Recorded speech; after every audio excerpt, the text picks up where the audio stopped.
taas ang pawisan si Pagong. Hanggang sa madaanan at malampasan niya ito.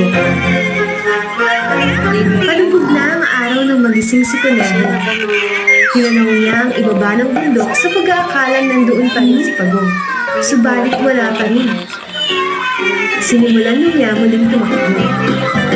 At laking gulat niya nang abutan niya si Pagong na malapit na sa tuktok ng bundok. Nitong nagkakatalon, paitaas ang Kuneho upang unahan si Pagong.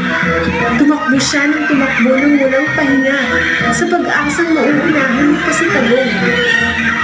Ngunit huli na ang lahat sapagkat narating na ng masikap na Pagong ang tuktok ng tagumpay. Tuwang-tuwa si Pagong at hindi siya makapaniwala na siya ang nanalo. Sa kabilang banda, si Kuneho ay hiyang-hiya sa pangyayari. Humingi siya ng